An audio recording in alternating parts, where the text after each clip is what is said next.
So, once again, hi everyone.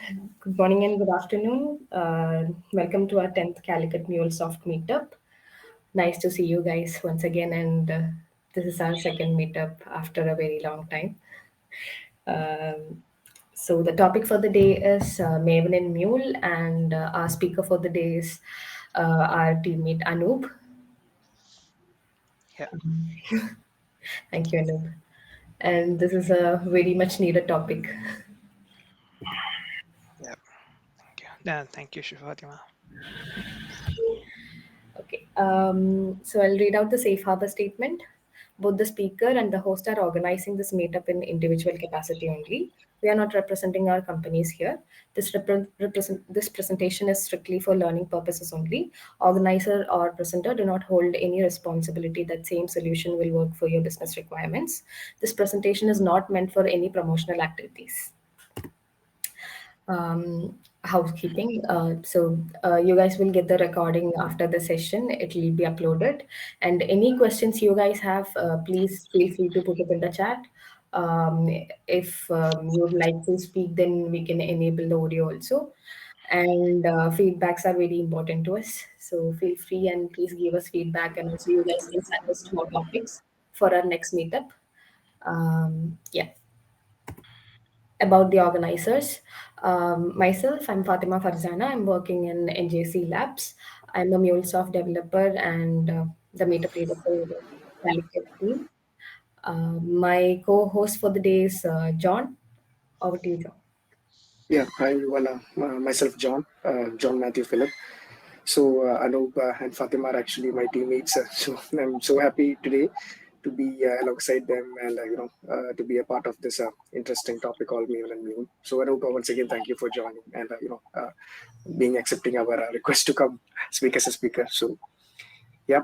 And I'm working at NGC as integration developer for the last 3 to 4 years. So, yep, looking forward to the meeting like all of you. Thank you, Fatima. Yeah. Thank you, John. And our second co-host is Anub. He's our team member of the day. Anub, over to you. Yeah, thank you, Fatima and John. So guys, my name is Anoop. I'm an architect for NJC Labs and also as a technical instructor for MuleSoft. I've been teaching few courses the development courses, architecture courses for almost 2 years now, and also I support projects in here at NJC Labs. So here, myself and Fatima and John come as a community to help the community to share our knowledge, whatever we're learning inside and outside, and also in the trainings. So that's why we are here. Um, yeah, thank you so much, guys. Thank you, Anub. Anub, from here, are you taking over? Yeah, I'll just hand over. I'll stop sharing. Okay. And how would you like to take the questions? So, will you be taking breaks in between, or would you like us to interrupt in between? Anyway is fine. So if a topic is going on and if there is a questions from that particular topic, you feel free to interrupt. Or else I'll be pausing anyway for a few questions. Okay. Yeah, that makes sense. Yeah, thanks, sir. Thank you. Sure, I'll share the screen. Hope you can see my screen. Yes, sir. Yeah. Yeah. Um, so guys, the agenda for this particular meetup. So we wanted to do this for some time. Um, and try to understand what is Maven, and there are some few challenges that usually developers face when using dependencies, and what any point studio can provide and what Maven can provide. So this particular meetup is going to provide you about what is Maven, and how Maven is actually the Mule, how it is used in Mule projects. and what is a POM file, um, what are the tags that we have in the POM file. So we'll look deep into that, and we'll be also looking into how Maven acts as a dependency management tool, and how Maven acts as a build management tool. So how Maven actually builds your project, internals of it. um, and so we are going to discuss about plugin, the plugin that is created by MuleSoft, and we are also going to discuss about the settings.xml file. So whenever you externalize your um, project, and if you want to run your project outside your Anypoint Studio, so you need the settings.xml. And we will also see how do we deploy your application using Mule Maven plugin. So that will be very important for your CI/CD pipeline, in order to create your CI/CD pipeline using Maven. And we'll also see some of the other um, capabilities of Mule Maven plugin, and Exchange Mule Maven plugin, where it helps publish assets to the exchange. Okay, assets to exchange. So meanwhile, feel free to ask your questions via chat, um, or if you would like to talk on particular, free to. Since we have only 23 members, it is possible for us to actually unmute you and give you mic access, and you can talk around. Yeah, yes. So, guys, yeah, like Anup said, you can put in your questions in general section, or I've enabled the Q&A session, so feel free to put it anywhere. Or if you want to talk and convey something, yeah, feel free. I'll give you the mic access. Yeah. Yes. Okay. So it's let's start. Now let's first look at what is Maven under the hood. So anyone knows what is Maven? Good, you can post it in the chat. Anyone knows what understands what Maven is?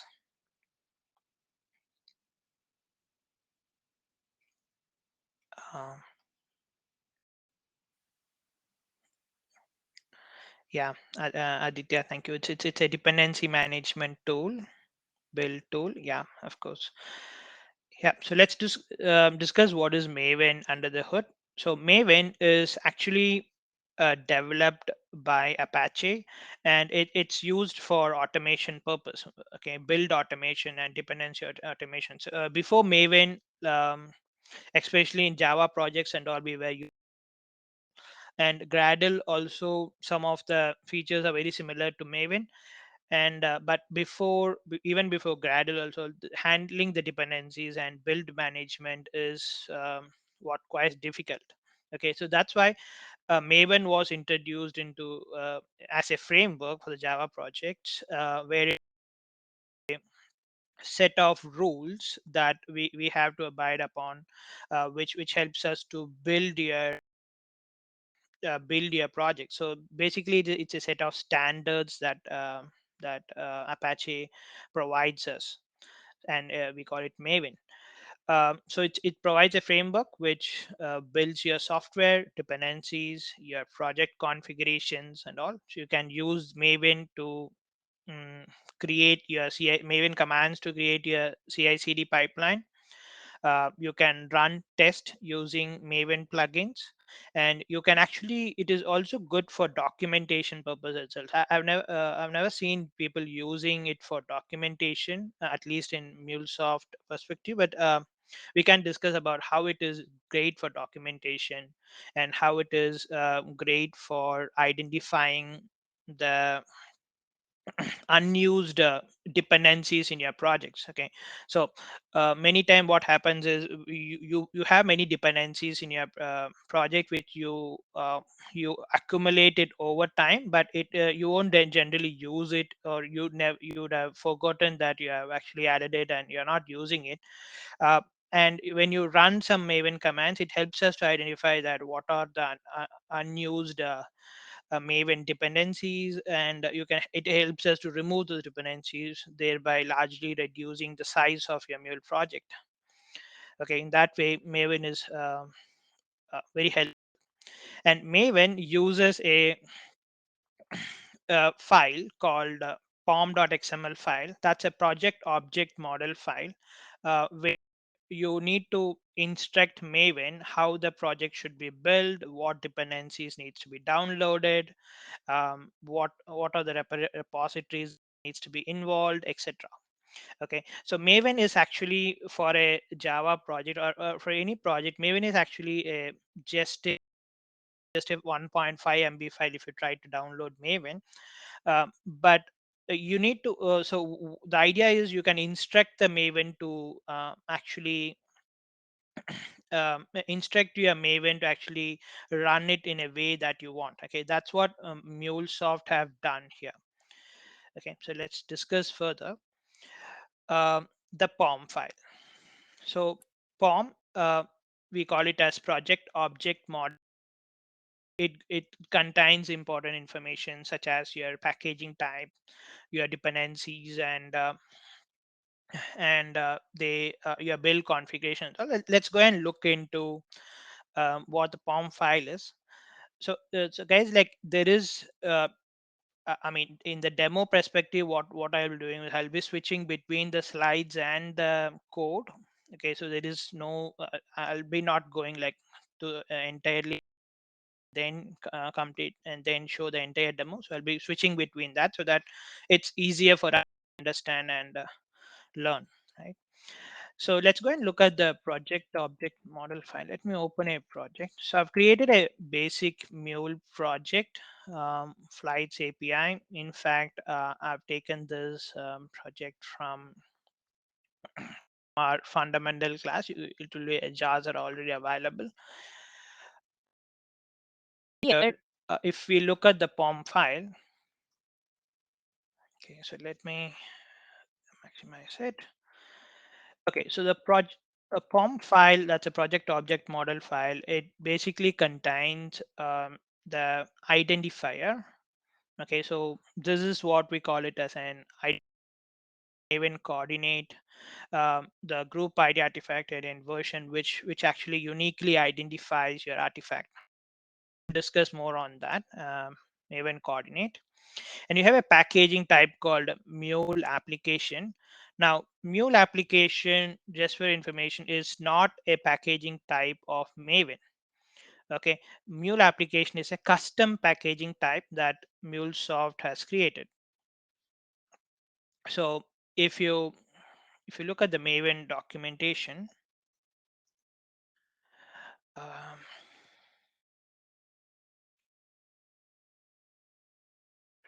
to build lifecycle. Yeah, we'll come to this documentation, but you can actually see that over here. Let's see that over here. These are the default one that is available for the Maven actually, jar, var, and POM file. Okay, these are the packaging types. Okay, so now how comes this Mule application? Now Mule application is a custom packaging type that is created by Mule Maven plugin. Okay, so when you actually create a new project, a Mule Maven plugin is added, and that particular plugin is a custom MuleSoft plugin which actually creates which actually generates this particular packaging type. Okay, and then you have properties. So this is very similar to the properties that you have it in Mule, like the YAML file. See here for the POM we use properties tag, and you can add any custom properties that you want. Okay, so not necessarily they should not they need not be any standard at all. You can have any custom properties. And then you have a build configuration. Now the build configuration is where you tell Maven how to build a particular project. Okay, so if it is a Java Spring Boot application, you will have a corresponding um, Spring Boot plugin, which tells you like how to build that particular project. Here you have a Mule Maven plugin, which instructs the Maven how it should build your project. Okay, so here generally you will have two kinds of plugins. Okay, one is the plugins provided by Apache Maven itself. For example, if you look at this particular plugin, So this plugin is Maven Clean plugin, which is provided by the Apache Maven plugin. So you can identify that from the group ID, apache.org.apache.maven.plugin. And then you have custom plugins, right? Custom plugins like the created by MuleSoft, or you can create your own plugins. So those are the two general kinds of plugins that we have. So here you have a Mule Maven plugin, and some configuration has been added for the database connector, and it also set as a classifier that is set to Mule plugin.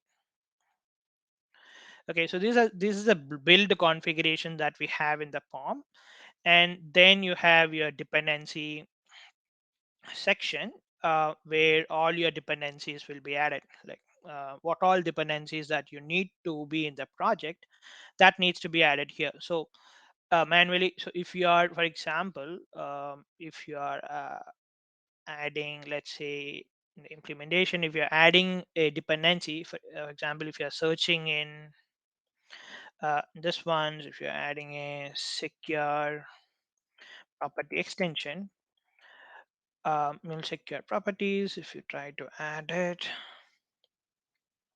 So what happens is when you actually do finish, it downloads it from the Exchange repository.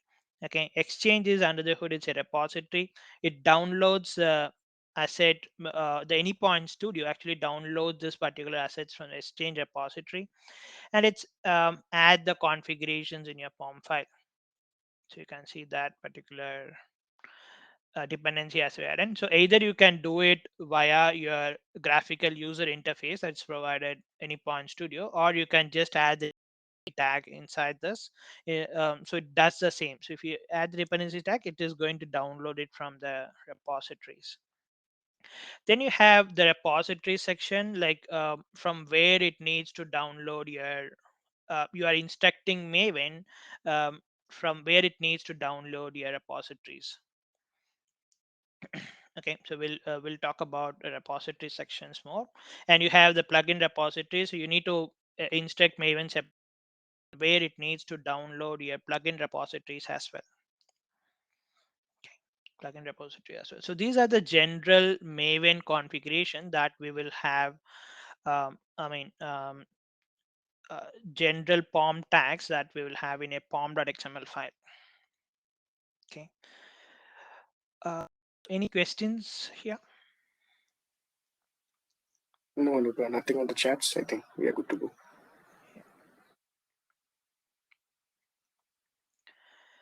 Okay, fine. So now, um, so we have a POM and yeah, super POM. Now the super POM, in order to tell you about the super POM, I need to tell you about the repositories. Okay, so I'll come back to the super POM in a bit, but we will talk about the management tag, and I'll tell you what super POM is. Now, when you think about the dependency management, Maven takes care of your dependencies to download all your dependencies from different repositories. Okay, how it downloads using the Maven coordinates. Okay, so group ID, artifact ID, and version, which is a unique identifier for any artifact, whether it is your Mule application or a plugin that you are downloading, or your dependency that you are downloading. For any custom asset, you are going to find a group ID, artifact ID, and version. The combination of three will be your unique identifier for your project. Okay, for that particular artifact. Okay, it is not only a unique identifier, it is also a coordinate. Okay, now when you say coordinate is nothing but the place where something is located, right? So you get the coordinates, it will be in that place. So here the coordinates is the same. Okay, coordinate will actually gives you the place where your asset is actually located. Okay, um, now now that we understood like what is a Maven coordinate, then now we'll try to understand how Maven actually downloads the dependencies for you. Okay, so when you provide that dependency tag inside your Maven, the dependencies tag inside your Maven, it goes and checks into the repositories. Okay, first of all, it will check in the local repository. It will actually go and check in your local repository first. Now, local repository is nothing but the M2 repository. M2 repository that we have. What time I'll delete this settings.xml file. M is that usually have when you start an Endpoint Studio project and all the empty repository is actually created. Now, this is your local repository for your Maven. Okay, so when you actually add a dependency, it goes and checks into the local repository, and if it is not available in the local repositories, and it goes and checks into the remote repositories. Okay, remote repositories for your that is specified. Okay, so um now a question to you guys is like, let me actually close this project, and I'll do a file new um, project and demo project. I'm going to click on finish. Now, if you have remembered that when you actually create a new project, you don't actually need to configure your you don't need to configure your Anypoint Exchange in your Anypoint Studio, right? You can go ahead and straight away use those assets. Okay, now can you tell me like where does these assets are downloaded from? For example, HTTP connector, and HTTP connector you have, then you have sockets connector, and a few other plugins. For example, your Mule server plugin and your Mule runtime plugin. All these are downloaded from where it is. All these are downloaded from, and how Maven instructs it to download from. So consider you don't have an M2 at all. Okay. Thanks, Anil and Naveen. So we have M2, but M2 is a very fresh M2. I mean, there is nothing in it. So how from where it will download from?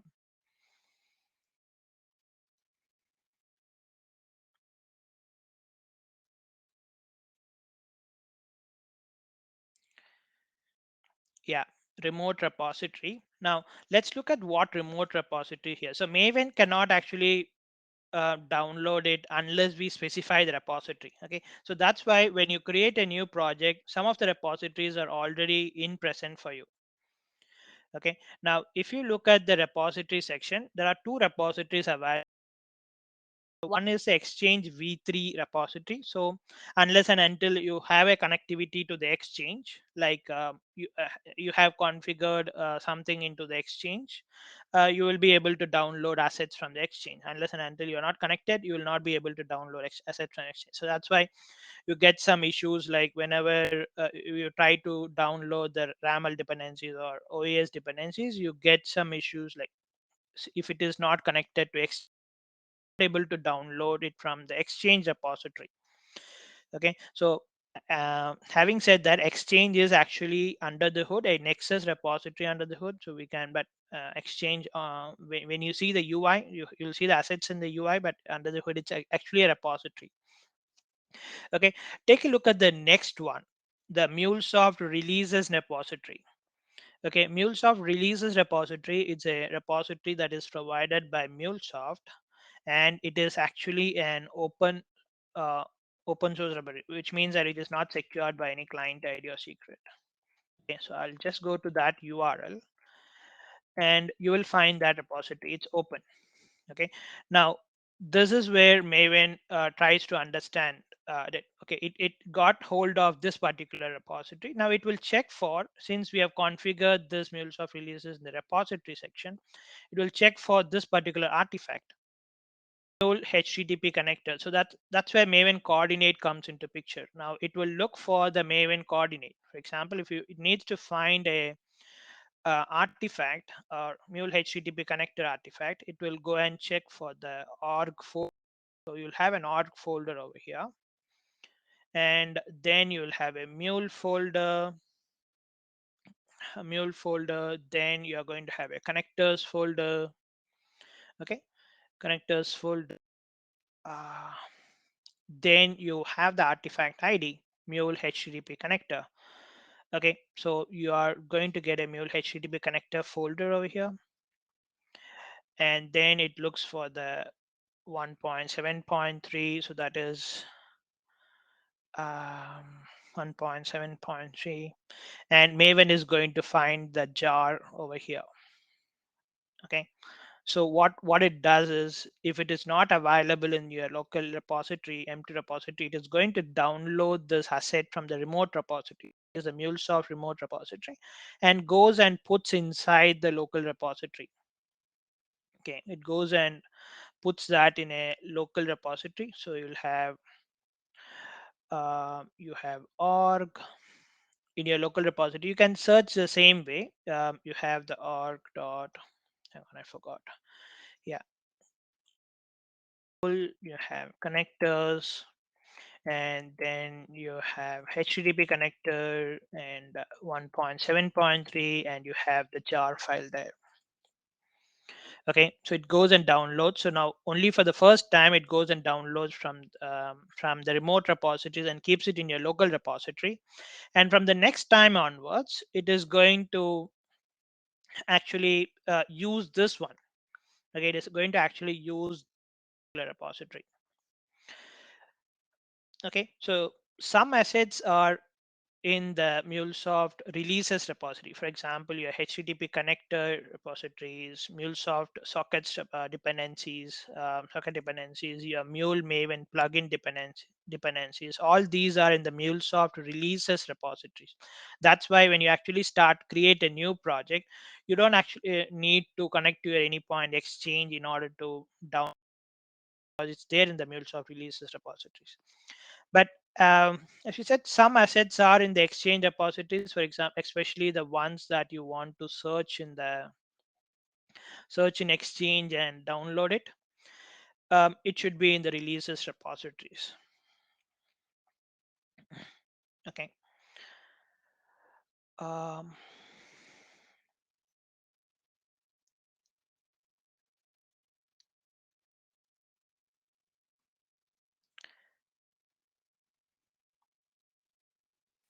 yeah. So Yes. there are a few questions. So can we view the artifact the same way for Maven? No. Any point exchange API v3 Maven. Where did you come across point exchange v3 Maven? Number This one. 55, I guess. Yeah. Yeah. Yeah. Yeah. So this is an exchange repository. Find it. I mean, when I say you're not able to find it, you cannot find it as a repository like this, but you can always do it from this, like from here. Okay. So this is all the assets that we have. So, for example, you have a uh, secure property extension. You'll have that as a secure property extension. This is what you're actually downloading it into your project. Okay. uh, yeah, Praveen TV, should we need to any credentials to connect to any exchange repository? Yes, obviously. Yeah, we need to have credentials to connect to exchange repository. So that's where you're configuring your um, preferences, Anypoint Studio, authentication. You're configuring your account here. Okay, unless and until you configure this, you will not be able to download anything from the exchange.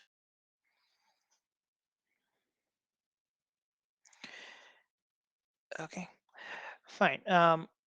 Yeah, so now coming back to the slide.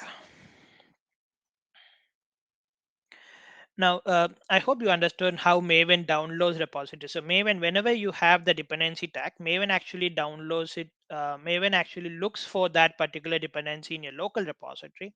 And if it is not available in your local repository, you will have to download it from your remote repository. Okay, from your remote repository. I mean, Maven will download from remote repositories that we have configured. Okay, for example, if you have a Nexus repository for your project, you can configure that in your repository section. It will download it from your Nexus repositories. Okay, and moreover, your plugins needs to be for the dependencies. It will look for the repository plugins, it is going to look for the plugin repositories tag. Okay, but if you take a closer look, both are same.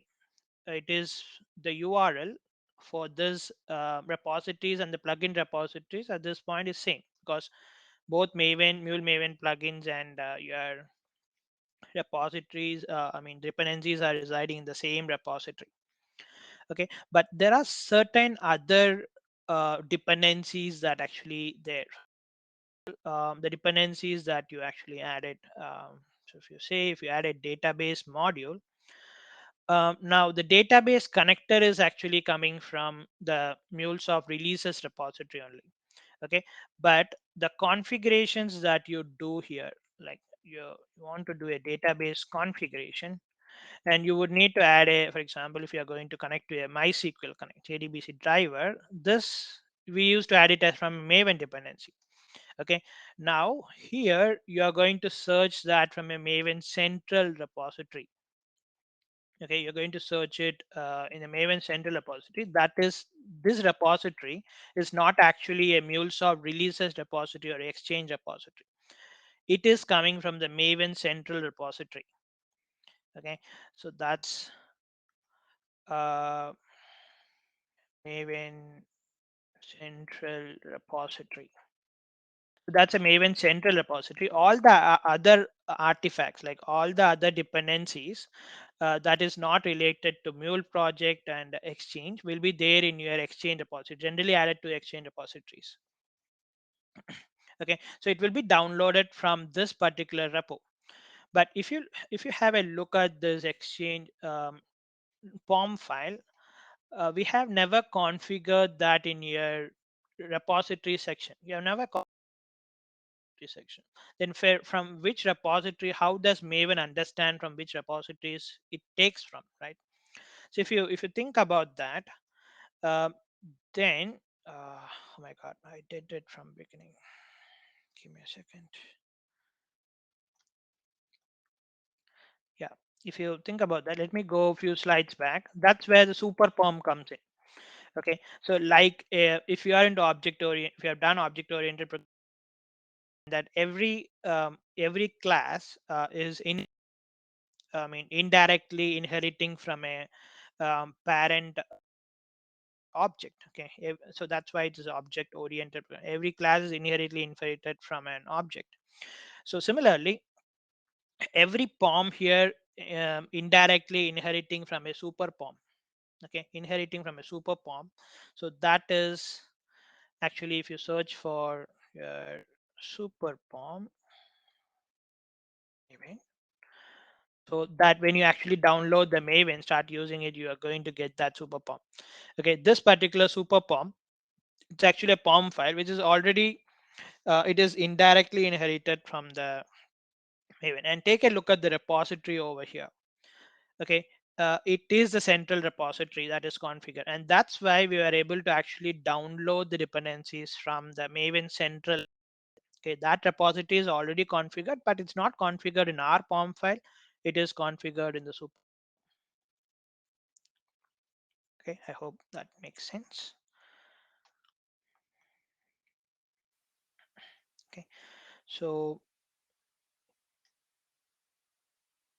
Yeah, Anup, yeah, just to interrupt you there, we have two questions. One is from Praveen. I think it is related to the context that you were speaking earlier. He's just asking, after his first question of asking whether we need to add credentials to connect to Exchange repo, he's asking how to do this from build tools. I'm sure what exactly you meant. How to do this from build tools is what he's asking. uh, Are you asking about connecting to Exchange, Praveen? Should how to do this from build tools? Yeah, I think I got that question. So maybe Praveen was asking the question: how do we use, like, if at all we are using in a pipeline or a Microsoft Azure Mhm. pipeline, how do we provide the Exchange repository credentials? Yeah, Praveen. For that, we'll be using a settings.xml file, Praveen, and that you need to configure that settings.xml file externally in your Jenkins configuration and Azure configuration. Okay. Okay, hope that Yeah. answers you, Praveen. And then we have one from Aditya. where he's asking the difference between plugin and dependencies. So, yeah. Okay. Um, Plugin and dependencies. So plugin, we will talk about plugin, Aditya, but just to answer your question, so plugins are nothing but um, the it's mainly used for the build life cycle, where it actually provides some what needs to be done for a particular phase of a Maven. Okay, you'll understand it better when we talk about the build life cycles and all. So that's what we are going to discuss next. Yeah, I'll tell you about more on that. Ramachandra, super pom is a parent pom. It's completely different. Why Maven repo is configured in both the nodes? uh,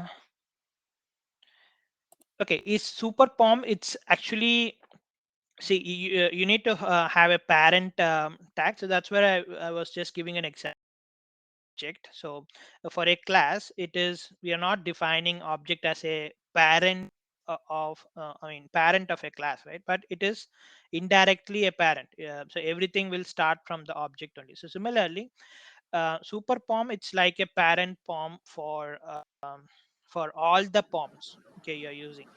Okay, whatever poms you are using, it's super pom, it's actually a parent, considered as a parent for all the poms, but you don't have to define it separately, like add a parent tag that you use, do it for other parent poms, and but it will be indirectly considered that way. Yeah, so this one, um, see, even though it is communicating to the same repository, but sometimes what happens is you might be having dependency in a different repositories and plugins in a different repositories. Okay, so in order to download both from different repositories, so Maven has this concept of having the dependencies in dependency repo in the repository stack, and your plugins in your plugin repository tag. Okay, this needs to be there. Even though you need to duplicate it, if you're not giving this one, it will not know that the plugins needs to be downloaded from which repository that Maven needs to download the plugins from.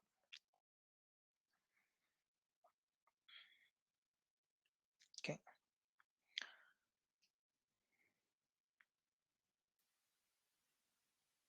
Oh, I think there's one more question from Ramchandran. Yeah. How can we get dependency snippet for Maven repo plugin to place them manually in POM? I think we can get it from the Maven repo that you said, right? Yeah, so for example, if you're looking for repositories over here, so if you are looking for, like, let's say JDBC driver, Yes. uh, maybe I'll say, yeah, for example, PostgreSQL JDBC driver, you have that, and you're going to find for the version, to select that, you're going to find the dependency snippet over here, okay, in your central repository. And if you're looking for dependencies for this particular this one, so you will have to build it. So the group ID will be like org.mule.connectors, artifact ID will be HTTP connector, and the version will be this one. So you can build it in that way. So you don't have to copy and paste, but you can actually build it. Yeah. Okay, all good questions, guys. Thank you. Yes. Yeah. It's interactive. Getting interactive. Yes. Yeah. So coming back to this, I hope you got a fair bit of understanding about the dependency management. So if you have any questions, even outside um, this particular session, feel free to contact us. We can provide you answers for that. No worries. Now let's look at a build manage.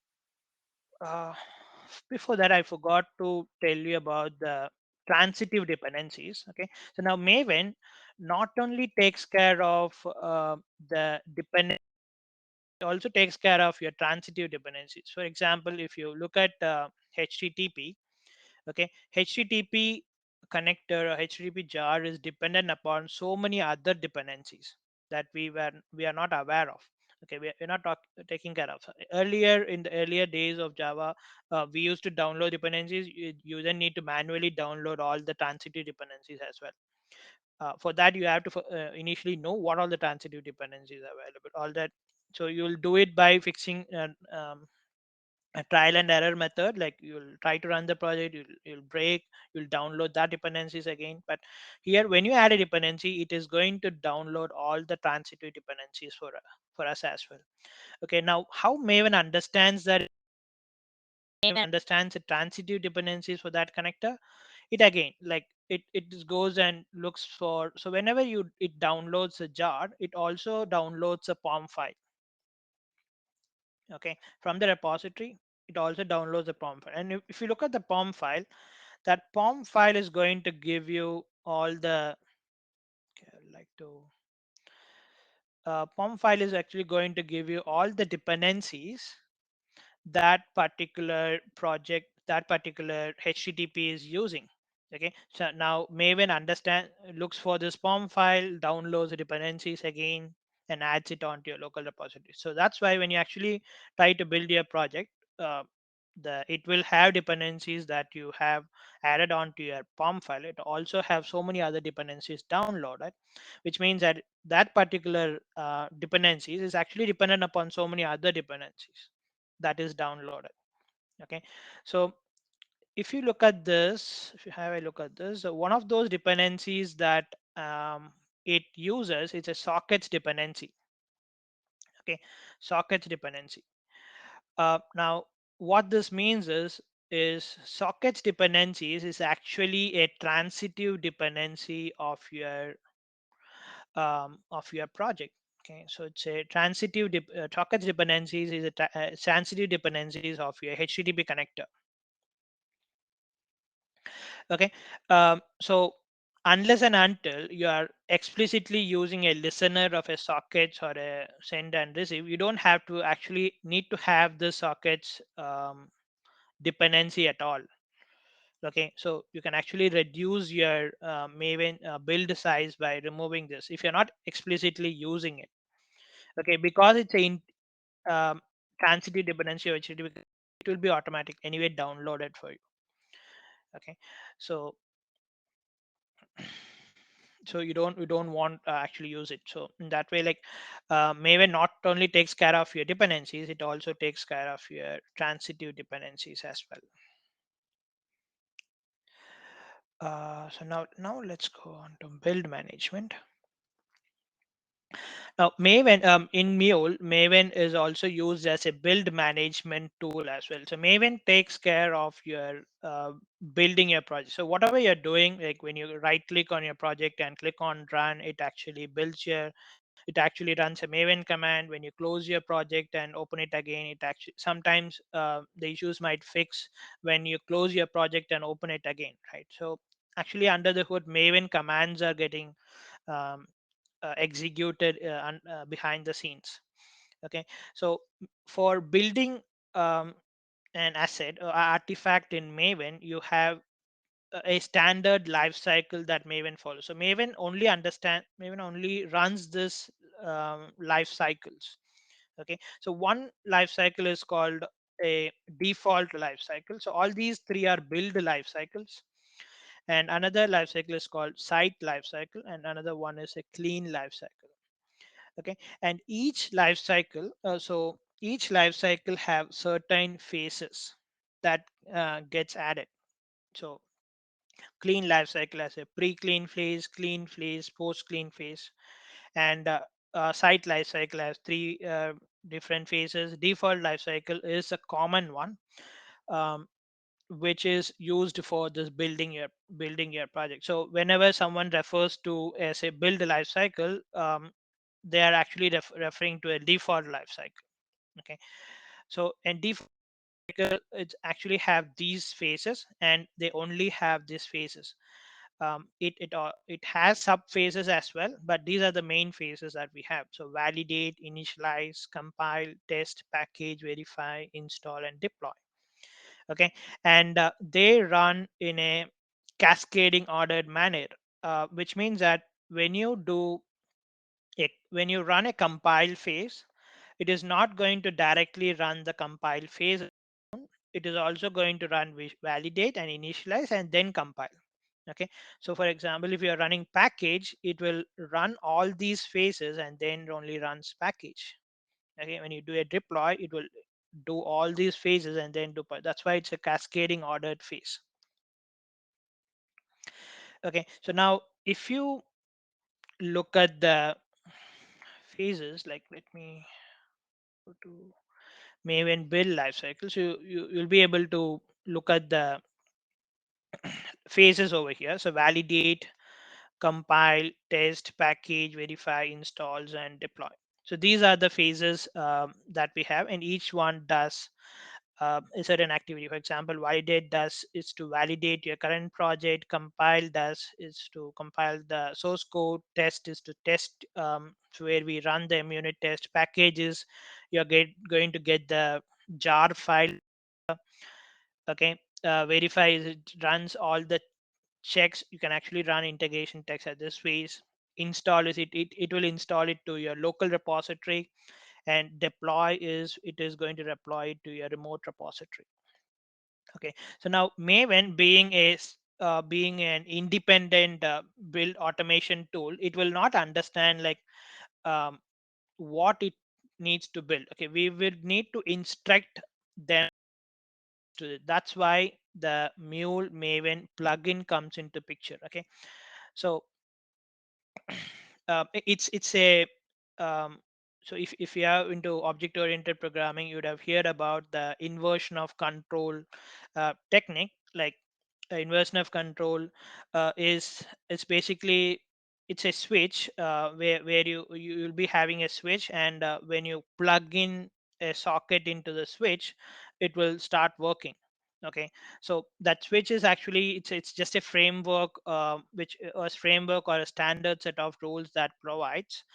And when you actually plug the switch, and it will start working depending upon that um, sockets input that you are giving. Like if you're connecting to a video, it will start I mean, it will have the video running. If you're connecting to a music, it will have music running. So similarly here, the plugins are those sockets that you need to connect to. Now you need to attach, for each phase you need to attach a plugin. Okay, for each phase you need to attach a plugin. For example, there are some default plugins that is available when you say, for example, compile. So there is a plugin, default plugin is a compile colon compile. It is very easy to get confused with the namings, because phase name and the plugin names are actually same. Okay, so sorry, goal name is actually same. Compile goal. When you have a test, then it runs a surefire test. So that's why you will get that surefire reports in for your units. When you say package, it runs a jar goal. Okay, so now what happens is you can actually create this plugin. Okay, you can actually create this plugin. So this is default one, but you can have a custom plugin added, and that's what MuleSoft have done. MuleSoft has created a plugin called Mule Maven Plugin. Okay, Mule Maven Plugin, it's a Java plugin, and what it does is it gives you the necessary goals to run your project, or else it gives goals to which gets attached to each phase. Okay, so this Mule Maven plugin have instructions for instructions and goals associated to the each phase. For example, validate phase, what goals needs to be run. Okay, and compile phase, what Mule Maven plugin goals it needs to be run. So it has that connect. Mule Maven plugin has that connectivity, and that's why when you actually build this project, Maven is getting the instructions from this particular plugin, and then building your project like the Mule Maven plugin wants. Okay.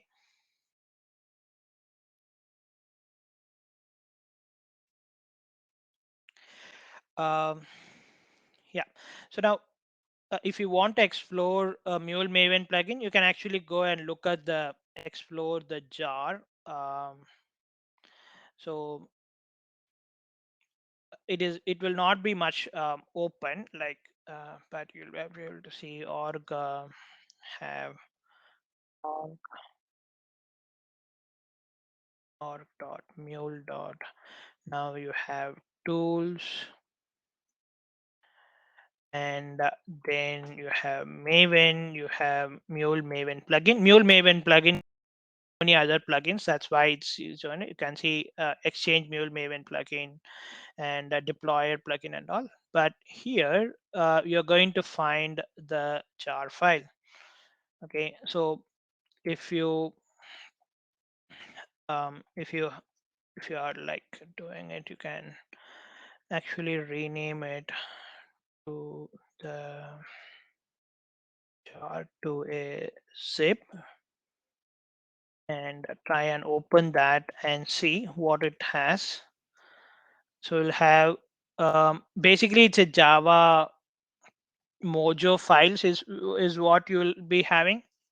Okay, so Java class files which will tell, okay, what should run in a validate phase, what should run in a package phase. You have package modules there and validate modules there, clean modules there, compile. Okay, so these are classes which will instruct Maven um, to run certain goals when we run that particular phase. Okay, so that's why when you run a particular command, it will run, it is not running, the Maven is not actually running the phase. Okay, it will run the goals associated to the that particular phase. So and then you can have more than one goal associated to each phase. Okay, more than one goal associated to each phase. So depending upon the plugins added, for example, you have your Mule Maven plugin added, it will have some goals associated to validate phase. Okay, so similarly, Maven Clean plugin, it will have some goals associated to validate phase. And if you have a Maven Resources plugin or some other custom plugin that you are using, it will have some associated to validate phase.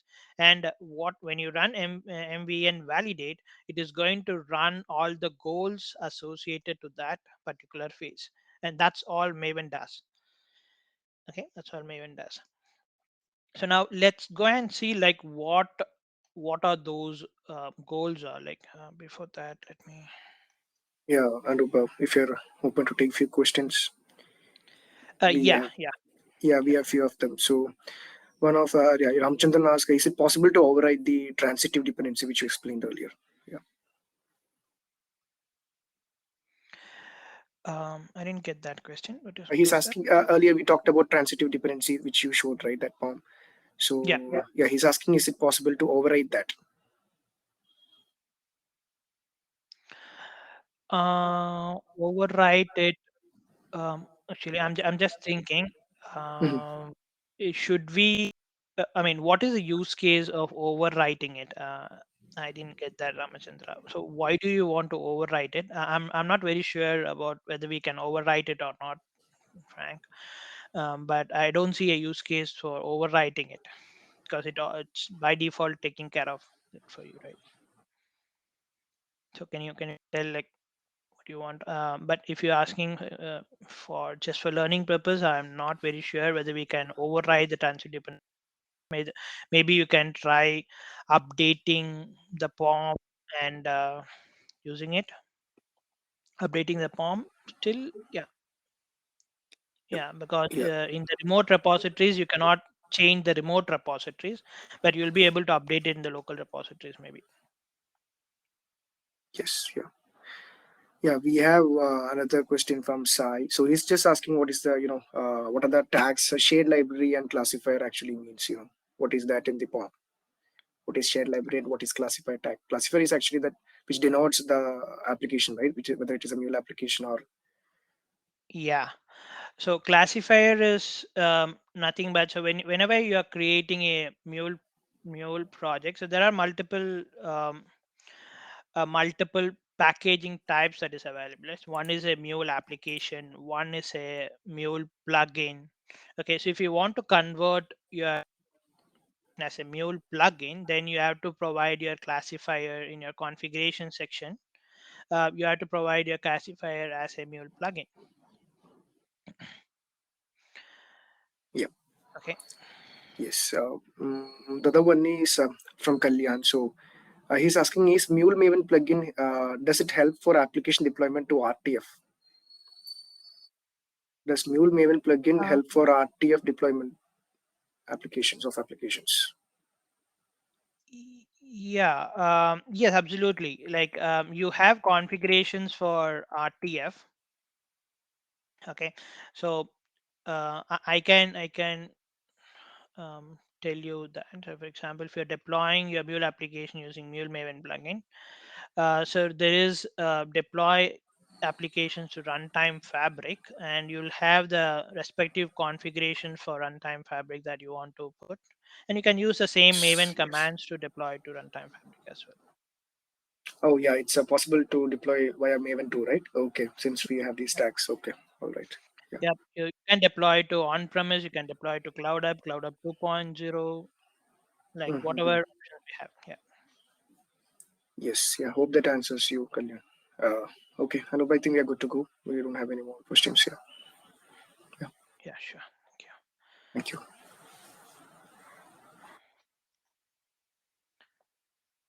Okay, so we talked about Mule Maven plugin. So it's a custom plugin that is created by MuleSoft in order to run your Mule projects in Maven. Okay, and as I said, right, there are certain goals associated to it, and you can actually see the goals that that you are running. Um, in this while running it in Maven, and when you do a package jar, it will produce a jar for you. Okay, so there are goals associated in goals that is declared in the Mule Maven plugin, which will help us to run the Maven command. So let's try to run a Maven command here. Example, I'm using a simple Mule app. I'll just close this one, and yeah, so here you can just see I have this POM file. I'll just configure the basic things. The Mule Maven plugin is there, and you have a um, like HTTP connector dependencies that's been added, and you have a lot of dependencies as well. Now, when you actually run this, you actually try to run this project in your studio. Okay, run this. Could you tell what command it runs behind the scenes, and where do we find that command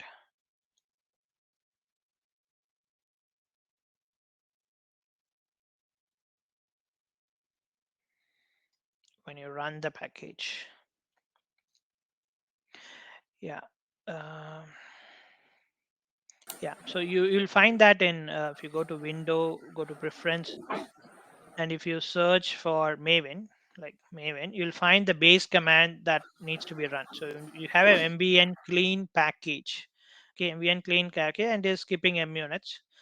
Minus NSW, I'm not very sure what it does, but it's some flags that's been assigned. Okay, I need to check that. But MVN clean package minus D skip munit, it's going to skip the munit test, and that's what by default it does. So when you right click, run your project, it's going to build the Maven is actually going to package that project for you, and that's what happens until the point where it starts your Mule runtime.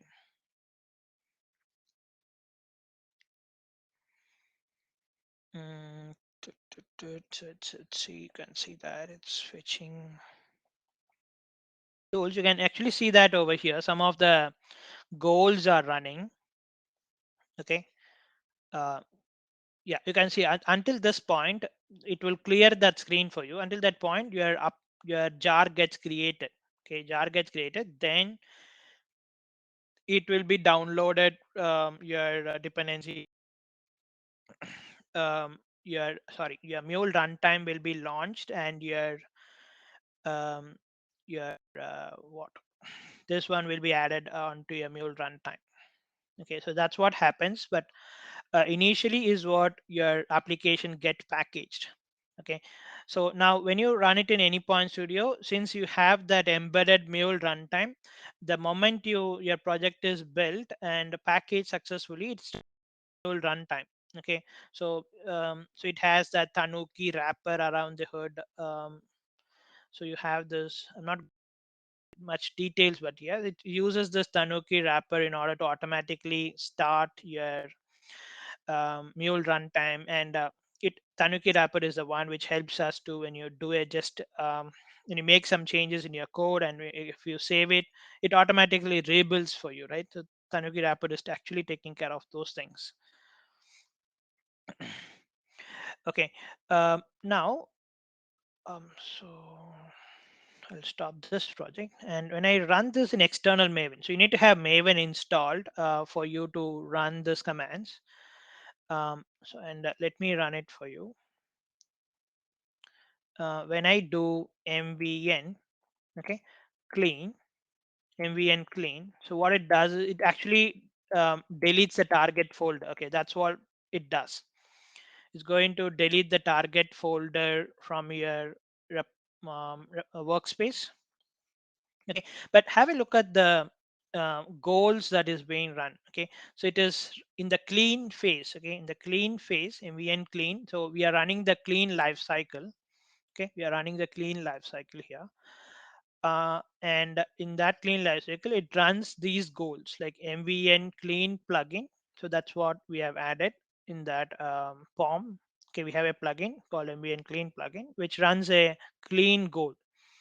Okay, and then the clean goal is running. So one is a pre-clean, one is a clean, and one is post-clean. Okay, so similarly, if you do mvn and then you do a package,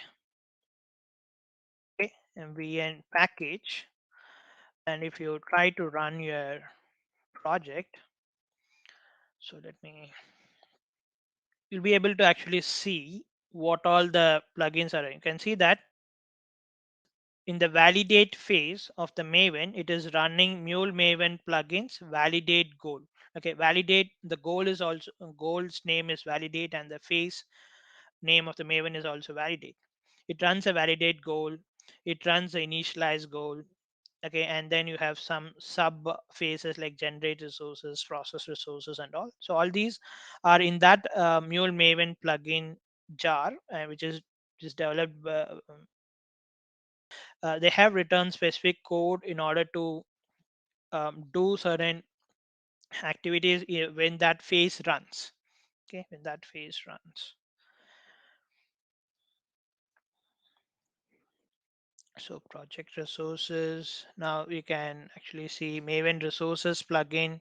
So all these are, you can see Maven resources plugin is already running, and that's because like it is one of the internal dependencies of Mule Maven plugin runs. And then you have a compile phase and then process classes phase. So it runs in an ordered manner.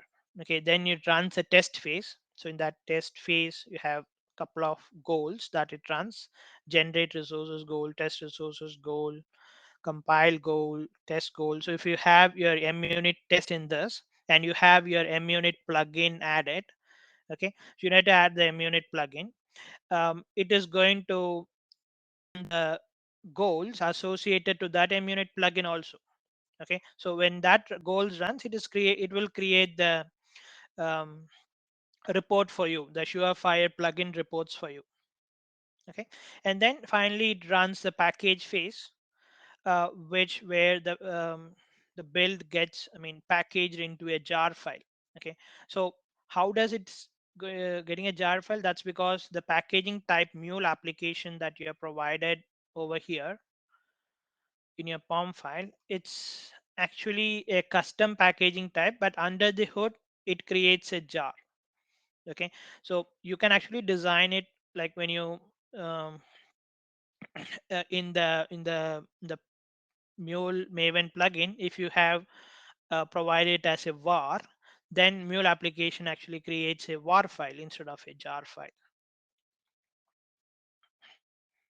Okay, so now if you run mvn clean and then package, now what you're doing is you're combining different life cycles here. MVN clean phase, and then you have MVN package phase, MVN package phase from the default lifecycle. So for clean and site, you have to actually provide the lifecycle name. For the lifecycle, you just need to provide the package name that you want to run. Okay, so when you do MVN clean package, it will do the clean first and then do the packaging first. So here you have seen there is no clean phase is running. Clean is running. So when I do this one here, it will run the clean first.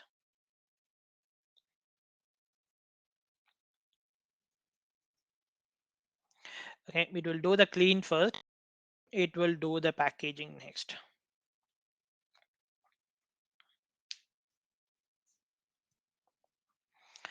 Okay, so yeah. Any doubts in the build sections, build management?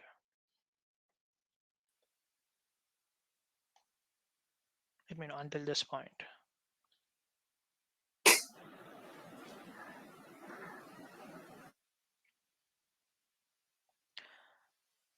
Okay, so let's move on. So similarly, like as I said, guys, you have plugins for everything. So there are many plugins that MuleSoft itself has created. For example, Mule Maven plugin is one. MUnit Maven plugin is another. Okay, for your MUnits. So just remember, whatever plugins you add, you will have goals to it, and that goals will be associated. And when you run the Maven command, it will actually run the goals associated to that phase. Okay.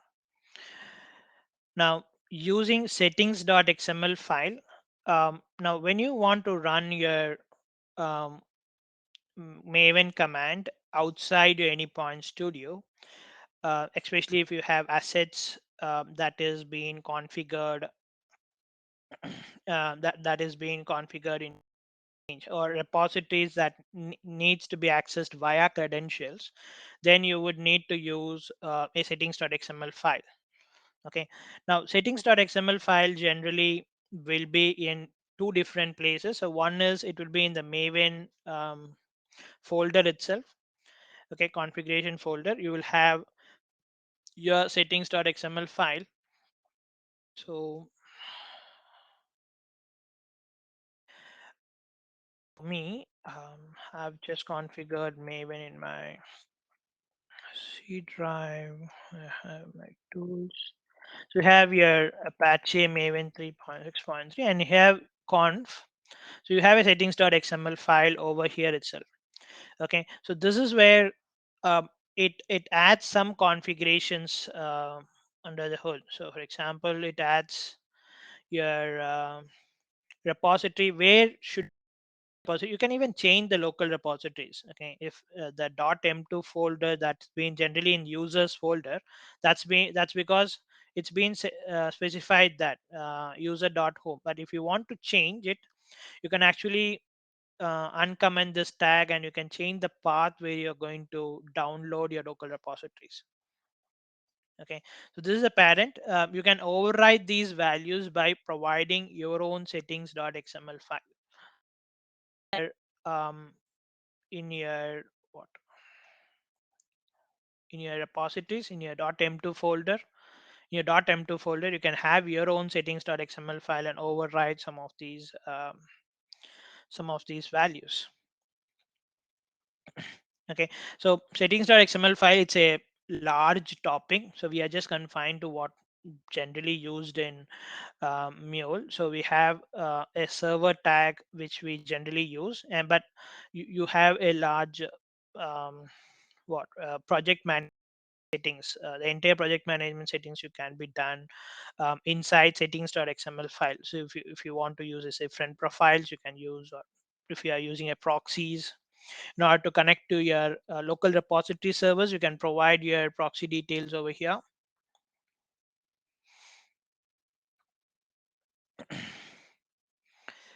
Okay, let's do a quick example. Now you can see that when I try to run this flights API app, okay, it is actually running this particular application, this flight manager, okay, and there is a raml associated to it, which is flights API raml. Okay, and if you look at the POM file, you will see that dependencies of that. So this is for dependencies. So in fact, this is the dependencies which is coming from the exchange. Okay, the dependencies which is coming from the exchange. And if I go and show you that to you in the Anypoint platform, I've created an design and then published that to an exchange. So you have the flights API in the exchange. Now uh, it runs in the studio because it is already configured. I've configured the credentials in the Anypoint authentication. Okay, I've already configured it in this one. That's why it was able to download dependencies.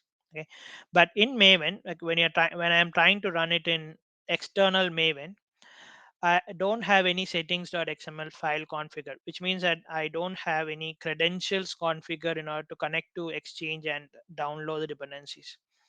But still, if I try to run mvn clean package, okay, it was able to run the project successfully. Now, could you tell me how it runs the project successfully, even though we have not specified the settings.xml file?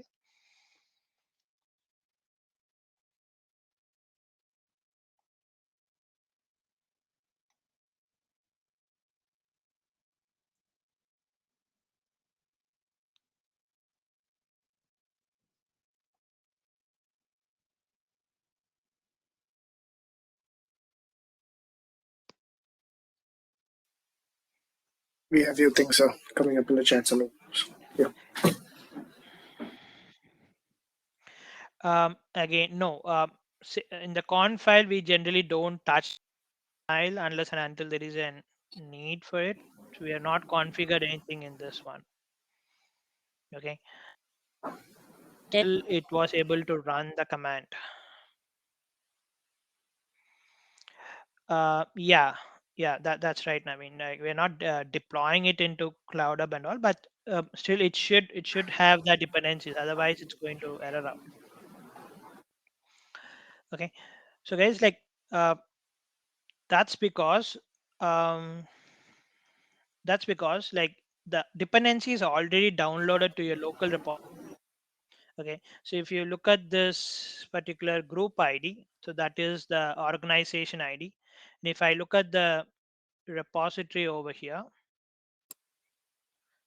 I have this group ID, and in that I have this flights API artifact ID. This is a version, and it's there. Okay, and that's a reason the external Maven is not complaining that it couldn't able to download it. It's already there in the local repositories. It never looks for it in the remote repositories. Okay, it doesn't go and look for it in the remote repositories at all. Now let's do an experiment here. What will I do is I'll delete this group ID folder. Okay, I'll delete this group ID folder. Now I don't have this group ID at all. I'll try to run this now. mvn clean package command. Um, so it looks for this particular asset. Okay, it looks for this asset in different repositories. Okay, it is trying to download it from the our Maven repositories. It couldn't able to download. Try to download it from the remote releases repositories. Couldn't able to download. It tries to download it, then tries finally tries it in the Maven central repository also, which is failed. Then it gives you an error saying that it couldn't able to resolve dependencies, couldn't able to download dependencies from it. So I've seen many resources facing issues with this because they try to run it in Anypoint Studio, everything works fine, but when they try to deploy it in a CI/CD pipeline, it doesn't work. Okay, so generally because of the configuration issues, or it could be the settings.xml file permission issues, maybe. It's it's a very good idea to run every time you run your project in your Anypoint Studio. Also try to run it in external Maven. Okay, and if you try to run it in external Maven, you will get um, a good report of what are actually errors. So sometimes Anypoint Studio doesn't actually give you the proper error. It will just give a pop-up that skip units errored out or something. I mean, exact error, but external Maven is going to give you exact error. You can actually even run, if you couldn't able to find out what is the issue, you can actually enable wire logging here by adding minus capital X. So it will do a debug logging for you. It will do a debug logging for you, so you'll be able to understand a little more deeply like could be the error. Okay, if it is okay, it will not point you out the data weave expression error or a connector error and all. If it is something related to your build, it is going to tell you.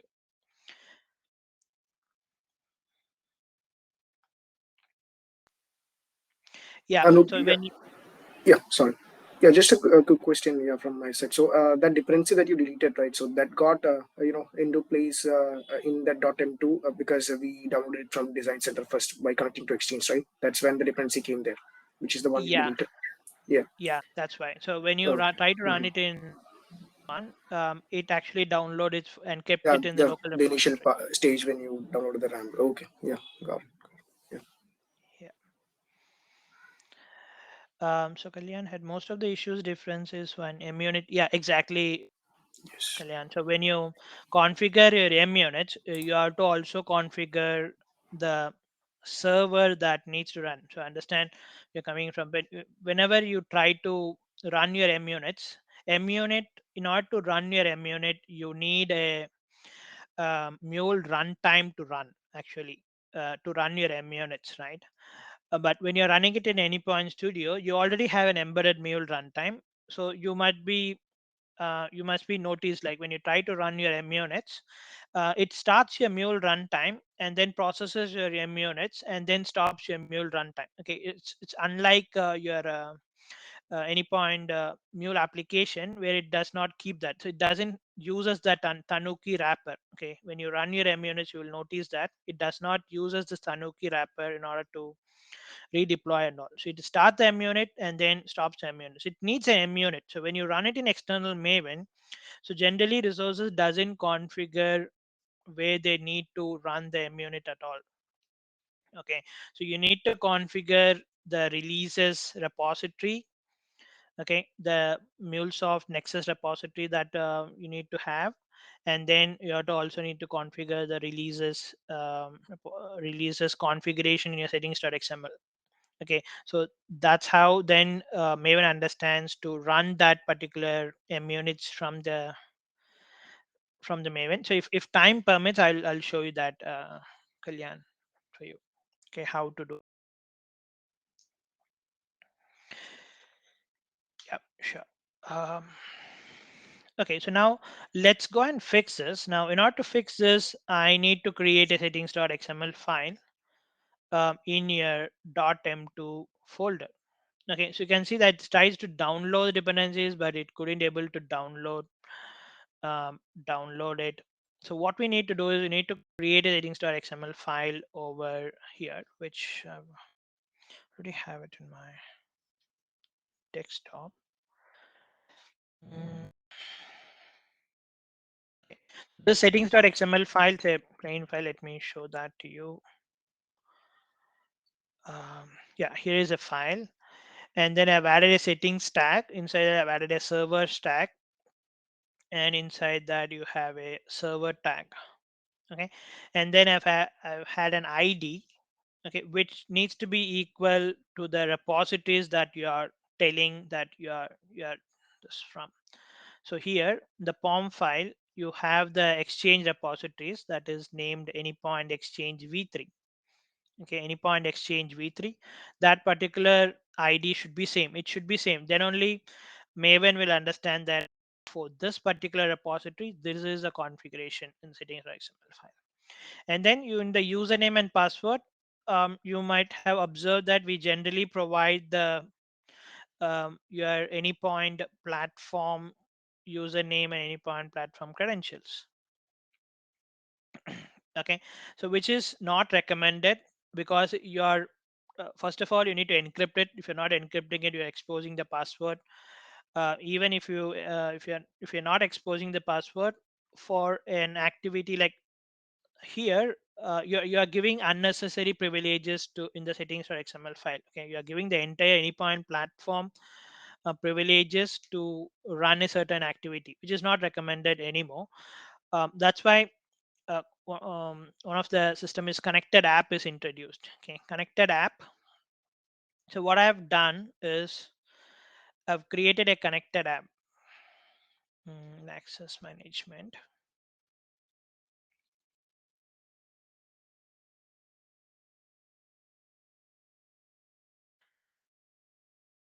Connected app is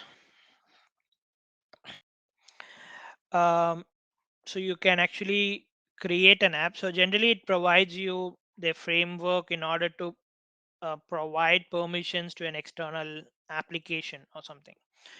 Okay, so here connected app, you have two different types. Like one is on behalf of a user. For a particular user you can provide certain permission, or you can app access own behalf, like this app access itself as a user and you can give permissions to this app.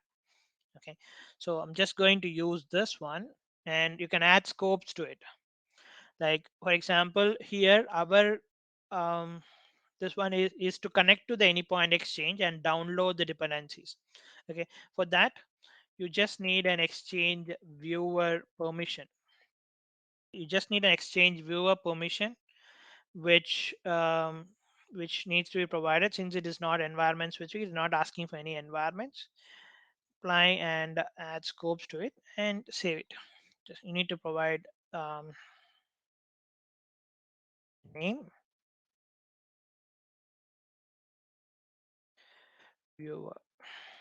Okay, I'll save it. Okay, I have this. When I save it, you will get a ID and a secret here, and you can just go it and copy it from here. So this one will help um, help me to in order to connect to the exchange and all. You don't need to provide credentials anymore. Okay, and that's what I've done here.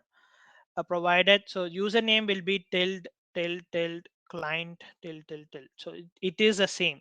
Okay, it is the same for everyone, and the difference only comes in the password. The password will be id, the client id, tilde question mark tilde, and your client secret.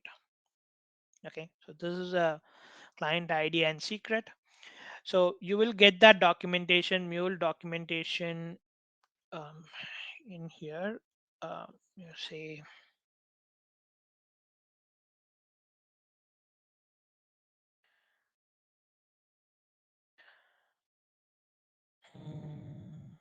publish as exchange, and you'll find just search for till.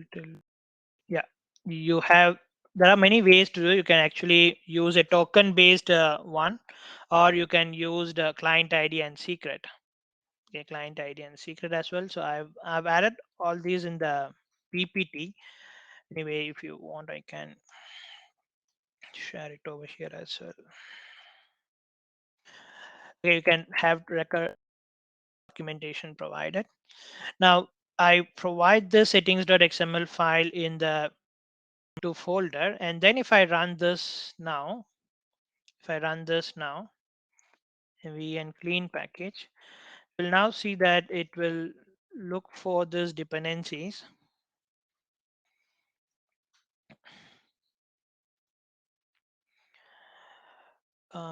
Look for those dependencies, and you can see that it downloads the dependency. Downloaded 2 KB, 1.2 KB. So it downloads the dependencies. Now if I go and see that in the .m2 folder,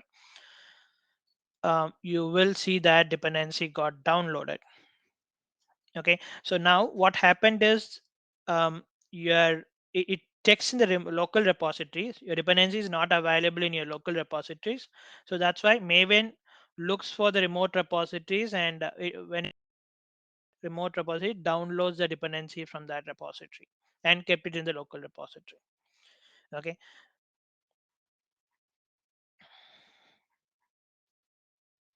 Okay, so any doubts in here? Nice. Aditya, I understand. I got your question. So we can actually, what I have learned is we can actually provide these values. Okay. I guess it's a username and password, but I need to double confirm that, Aditya. Mm, yeah, you can check. But it should be a username, password only. So John, do you know anything about it? No, I'm not sure. I'm not sure about that.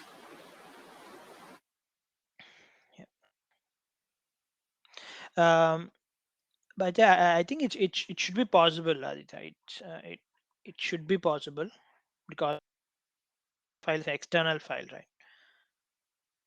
Yeah, what he's asking is whether we can give it directly in POM, right? Right. Yeah. So Ramachanan, I believe V3 is also mentioned in POM. Why explicitly in settings? No, V3 is the exchange ID name. So you can have anything. The ID name is configured as V3. That's why I provided in the settings.xml file as V3, any point exchange V3. So this should be same. That should Same be thing. Yeah. same. Yeah, you can provide any value here, but you need to also provide the same here as well. Okay, but and moreover, like since 4.4.4 or something, it's we are not using v2 anymore. Okay, exchange v2, that's for the older projects. All new projects are pointed to the version 3. Have a new Maven version 3. Yeah, just to answer Aditya's question, usually I know we don't really provide those credentials in the POM, right? Because even in the case of a DevOps scenario, we just store the settings.xml hidden somewhere and we take the credentials from that. We pull it from that, right? We don't really provide any credential-related stuffs in POM, right? That's Yeah, really not the exactly. practice. Yeah. So, Exactly, but yeah, maybe if just for the experiment, if it just works mhm, on. yeah, yeah, yes, yes, yeah. Okay. Also, just a quick question. So right now, when we were creating the connected apps, right? So we just gave the Exchange viewer. So just with the view access, we'll be able to download. Is that what you're saying? We'll be able to download the assets, right? It Yeah. lets us do that. Okay, Yeah, that's so okay. what we are Yeah. trying to do is, you are restricting the access, other access to this one. You're not providing your client credential, I mean your username and password now. Mm-hmm. And even though someone got hold of this ID and secret, they were They get only able only the to Exchange. download Yeah, yeah, access. They will not be able to add yeah. any other.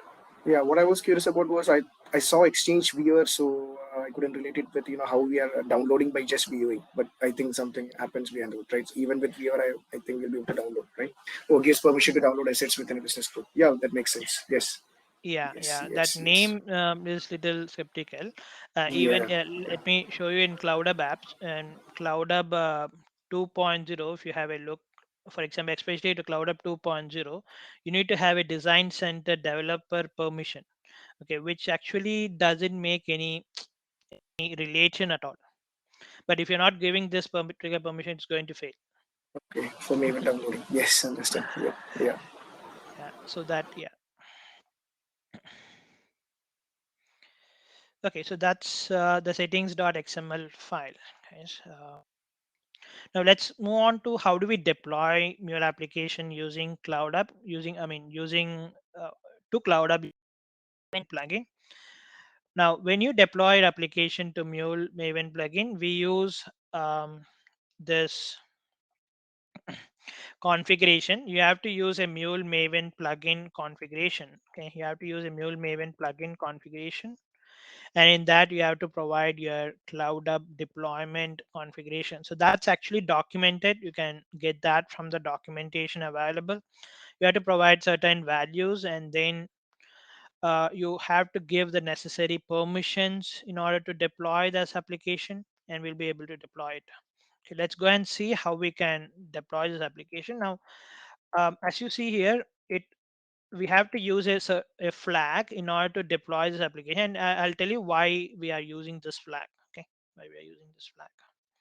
So let's go and see how do we deploy this application um, to Cloudhub 2.0. So meanwhile, I have to just look into this publishing assets. So we will be also looking to the publish deploying assets using Exchange Mule Maven Plugin. Especially this is needed when you want to deploy to CloudHub 2.0 as well. So I'll show you a demo of both CloudHub 1.0 and 2.0. But in order to publish assets, you can actually use just mv and deploy command. Okay, mv and configure the distribution management tag in order to deploy to the um, particular Maven repository. Okay, so we'll come back to the Exchange Mule Maven plugin in a bit, but just understand that we want for CloudHub 2.0, we also need to use this publishing to exchange command. Okay, so here I will just add the configuration. So if you documentation of it, as I said, you'll get that documentation, everything. So I'm just giving it for deploy to CloudHub, but you'll be also able to get it for. I've added it in the slides, but will be also get it from here chat. So here you have a prerequisite where you have to add the CloudHub deployment tag. Okay, so let's go and add that. In fact, I've already configured that in order to simplify the demo. Um, Cloud App Deployment tag. I'll just copy this. In the Mule Maven plugin, you have configurations. Inside the configurations, you have to also add this Cloud App Deployment tag.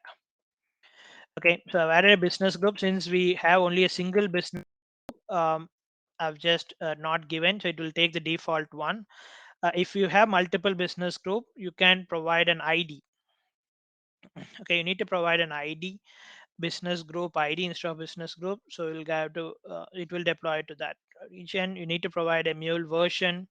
So a semantic version is needed. So you can provide 4.4.0, and here also you can use a username and password, any point platform username and password. But I'm using a connected app because it's a best practice. You need to have a connected app, client ID, and secret. And I've used it as a dynamic property here. So it will be provided, the ca.client ID value will be provided during runtime. Okay, when you actually deploy, this value will be provided during runtime. The grant type needs to be provided, that is client credentials. Application name, you can make it dynamic. I've just hard coded it. Environment also, you can make it dynamic if you're using a multiple environments for your project. You can make it dynamic, which means that you need to have a flag, and then you need to provide that value during runtime. Okay, and all the other values as well. I've hard coded it, but obviously you can have a make it dynamic. Okay, so you can also have a look at what all these values. You have your cloud app deployment reference is there, where you provide these values like worker type, region, persistent queues, business group, deployment timeout, application, runtime patch. Kalyan, yeah, it should be. It is recommended to have a semantic, Kalyan. So it need not be 4.4.0. It can be 4.4 or 4.4.3. But it needs to be a semantic version, not like this one, app.runtime 4.4.0, which has a hotfix version. Okay, hotfix version. So what it does is CloudHub actually, when you just do 4.4.0, it will pick the latest hotfix and deploy. Okay, but if you just give again going to give a hotfix version, it will pick that particular version and deploy. But that doesn't, it will not make any sense, because if Cloudhub is going to redeploy the application again, it is again going to change it to the latest version. Okay, it will not pick that particular version itself. um, yeah, you have to provide this value. So here I've just provided it. Okay, and in this you actually doesn't need a settings.xml file at all. Okay, so because, but you have to create a connected app. In order to provide the connected app client id and secret, you have to create a connected app, which I've already done. So Cloudhub deployment app. So here I provided the necessary permissions. So if you would like to know the permissions and all, you will get that at in the documentation. So you will find that just had it here. Okay, I had it in somewhere. So connected app for Cloud Hub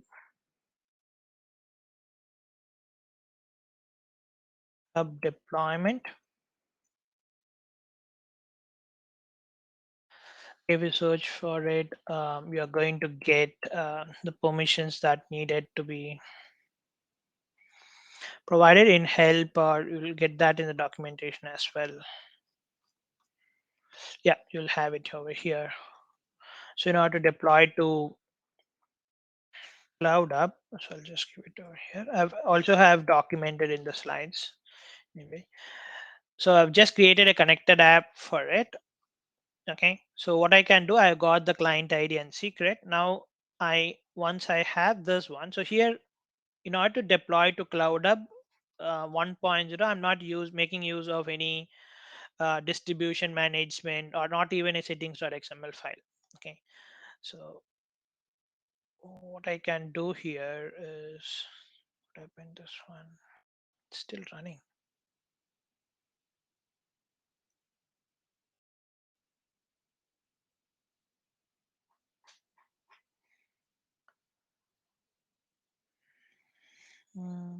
Fine. I'll just take this. So I'll just run this command. So I'm just doing mvn clean, and then I'm using a flag called -d mule deploy. Okay, the reason why I'm using this particular flag is when you do mvn clean deploy, okay, when you do mvn clean deploy, by default, the Mule Maven plugin is configured in such a way that it looks for the distribution management tag, and it will actually try to publish your asset to exchange.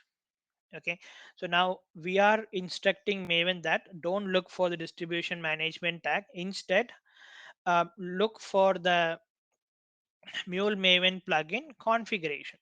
Okay, Mule Maven plugin configuration. That's what this flag denotes. So -d mule deploy, which actually denotes, instead of looking for distribution management, look for the Mule Maven plugin configuration. Now, if I run this command, um,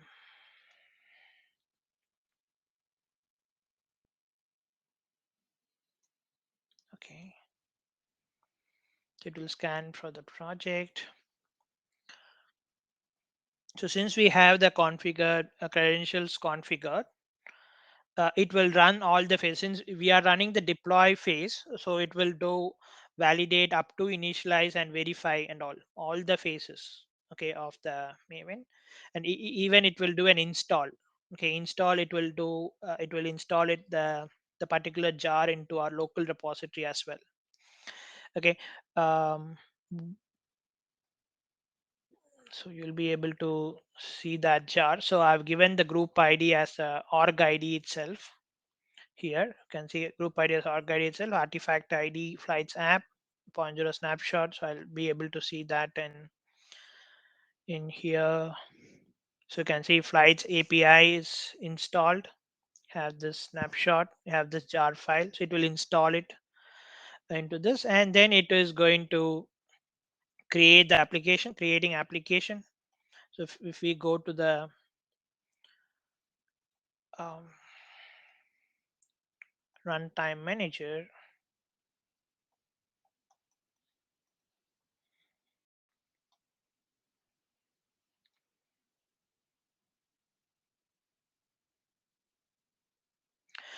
you'll find that application is actually being, it's getting uploaded, and then once it is uploaded, it will start deploying the app. Okay, so this is what we needed for in order to deploy to Cloudhub 1.0. So let me know if you have any questions in this deployment option. So while doing the CI/CD pipeline, also you have to use the same similar commands. We are using connector app. You should use connector app. So that's a recommended approach, and you have to configure that in your pipeline as well. Yeah. Let me know if you have any questions. Yep. Yes, Yeah. Anil. We are going to discuss that distribution management tag in a bit.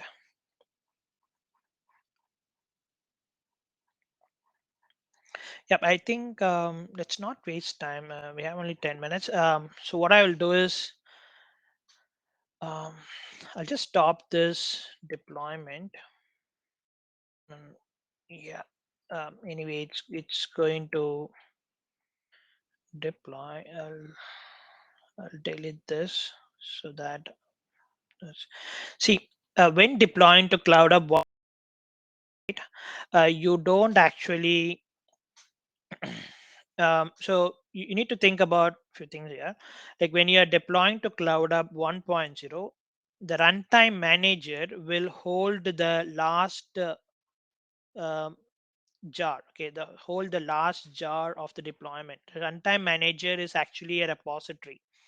Right? It is going to hold the last jar of the deployment, so that it will take care of the redeployment process. So during Cloudhub 1.0 and all, what happens is when sometimes application goes down, um, the Mule Cloudhub will try to redeploy the application. So from where does the jar it gets the jar? It will take it from the runtime manager repository. Okay, but in now, can you tell me where does the Cloudhub 2.0 and RTF needs to have the jar in?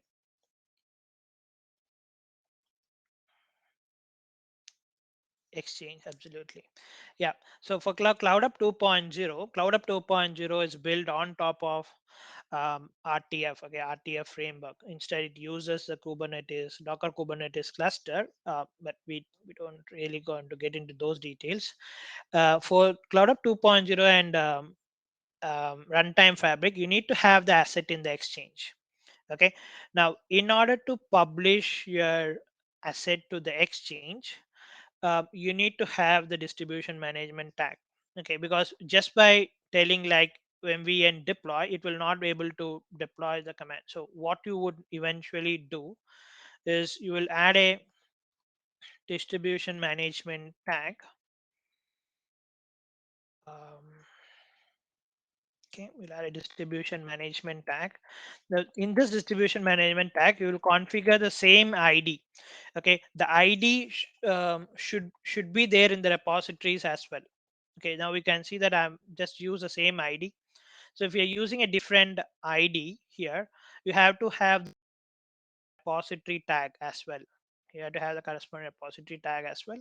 And it here you can see the endpoint exchange, and you are using a url to provide it into the exchange. And we are using the org id, api.org id, which I have configured that as a property. Okay, which is our organization id. Now, in order to deploy any asset into the exchange, okay, any asset into the exchange, you would need to have a distribution management tag. Any Mule assets, I mean, have a distribution management tag, and then your group ID should be your org ID. You cannot have your group ID as com dot mulesoft dot something and then publish to exchange. You cannot have that. It needs to be your org ID, and then you have your artifact ID and your version. Okay, so now if once you did this, what you can actually do is we'll also change this deployment tag. Okay, so for cloud 2 deployment, obviously you will use the assets for deployment. So for example, cloud 2.0, instead of cloud deployment tag, you will have cloud 2 deployment, and you'll have few configurations that is different. Okay, so you can look at the documentation of the what are the configurations are different, how it is different. For this demo, I'll just use the existing one. So you'll have the cloud 2 deployment tag.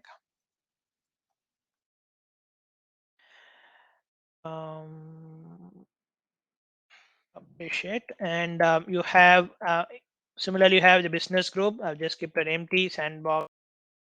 Get see earlier we used US East 2 or something. Here we have used CloudHub USE. So these are some of the differences when you're deploying to CloudHub 2.0. Then you have the provider MC. So there is no documentation what this provider MC means. They have just mentioned that we have to provide MC to use this. And similarly, the client credential, connected app credentials you need to provide the application name, replicas, vehicles that you need to provide. And in here, you can actually, if you want to enable V2, it's very similar to CloudHub. You have to enable the V2. And I've also added, if you need to add properties, for example, if you're using auto discovery, you might need to add any point platform client ID and secret over here, so you can add it in properties. You can add any properties as well, and also deployment settings can be added as well. Okay, so once this is done, and then when you are deploying to Maven, when you're deploying to CloudHub 2.0 using Maven, what you need to do is, first you need to deploy it to your exchange first. Okay, so you need to use MVN deploy. You have to use MVN deploy and deploy it to your exchange first. And once deploying it to exchange, then you have to deploy to CloudHub 2.0. If you are missing to deploy it in exchange, you're going to get an error. Okay, you can try it out. Instead of deploying to exchange, you can try it out deploying. But if when you notice, when you're trying to deploy it via any point platform, okay, if you're going to deploy it via any point platform like deploy application and provide the shared space, and you deploy the application and you click on deploy, it will automatically take care of publishing it to exchange. Okay, the particular asset will be all published to exchange first and then auto deploy. So you don't need to manually do it when you actually deploying it manually. You don't have to manually deploy it to exchange. But when you are deploying it via Maven and you want to make it into a CI/CD pipeline and all, make sure that you publish that to exchange first. Okay, um, and once you publish to exchange, then you deploy to CloudHub 2.0. So you can see it's publishing.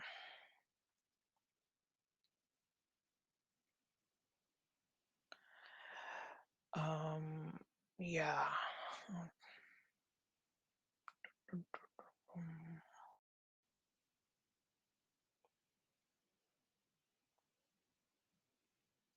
Yeah, so you can see publication status running, and publication status completed.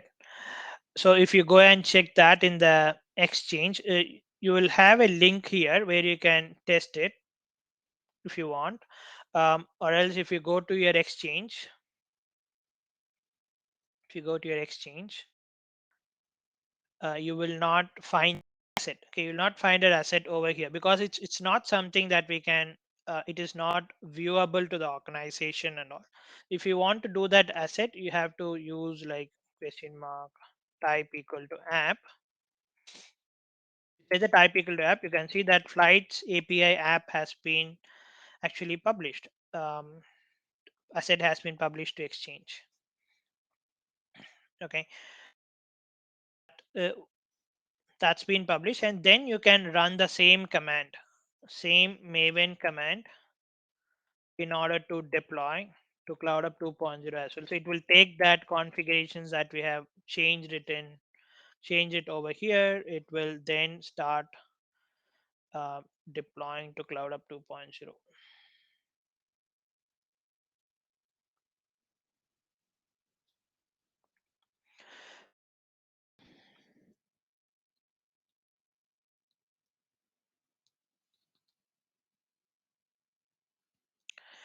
Um,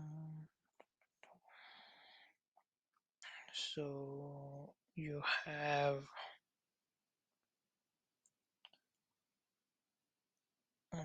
so we'll not wait. We'll just see how it is deploying. You can see that it runs all the phases, and yeah, it's starting deployment to CloudHub East 2 2.0. It is deploying the artifact and all, and it waits for deployment to complete, and then you'll get the uh, success message. Okay, I'll just have the runtime manager. Um, it is deploying to CloudHub 2.0. So it's creating a, it will create a, it will deploy the application. Okay. So let it deploy. Meanwhile, Yeah, there's a question from Ramachandran, so about Cloud Hub 1 and 2 actually. He's asking when will Cloud Hub, the former one, right? The first version will be replicated ever, and what are the advantages of publishing to Exchange and Cloud Hub 2 compared to Cloud Hub 1? okay. So see, going forward, like we will be only recommending CloudHub 2.0 to customers, because like CloudHub 2.0 has is more lightweight than CloudHub 1.0, and we are expecting like more features to come in CloudHub 2.0. So especially the secrets manager, and also there are so much that is not available in CloudHub 1.0. It's available in 2.0 as well. Uh, so question is whether it will be deprecated. Is at least for near feature, no, it won't be deprecated. We'll be having both CloudHub 2 and but eventually there could be, but so many, I mean, nowadays like all are deploying to Cloudhub 2.0. Okay, so what I see could be deprecated is runtime fabric appliance model, not the self-managed Kubernetes model. And OpenShift will be still be there, but runtime fabric appliance model could be deprecated because it does the same most of the things, same in Cloudhub 2.0 as well. So they might promote Cloudhub 2.0 more than the appliance model. Okay, so now this to get it quickly, I'll just have few more things, like which should John, should we continue for 5 more minutes? Yeah, that's cool. Yeah, it's okay. Yeah. Okay, so see, we are, for example, if you are creating a library and all. Okay, let's say I've created a library here, flights.com. It's basically a Mule application. Um, Now, if you are, if you want to generalize for example, error handling or a health command project, or if you have any Mule flows that you think that it could be used across application, you could actually create um, a library and all, and library out of it. Maybe sometime we will discuss about library, but here we are talking about how do we deploy this library exit. um, so for this library kind of deployment, you still need to have the configuration, that is need to have Mule plugin. So here we are going to use it as a plugin, and also I need to have the uh, distribution management tag. distribution management tag, and api.org id. I need to add that api.org id. I need to have the api.org id. And so for publishing any assets to exchange, okay, for publishing any assets to exchange, you need to follow this. You need to have the distribution management tag, and you can see this id is also there in the repository. Configure the distribution management tag, and then I can also publish cd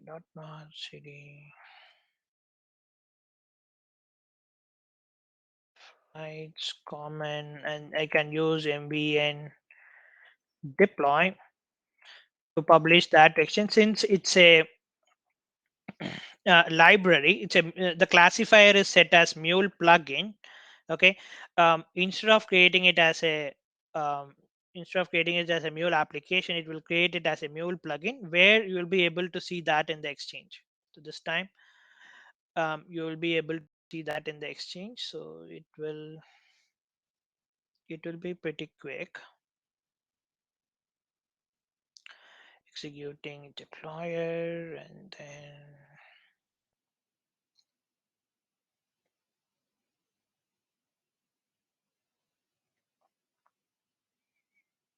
okay, get publication status running. Now I will see that in exchange.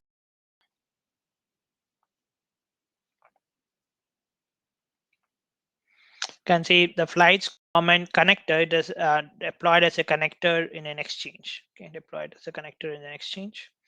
So in this way, you can also deploy your libraries using Mule Maven plugin. Okay, using Mule Maven plugin. But if you have to deploy a custom asset, okay, you will see that so many assets that here so which is named as custom assets.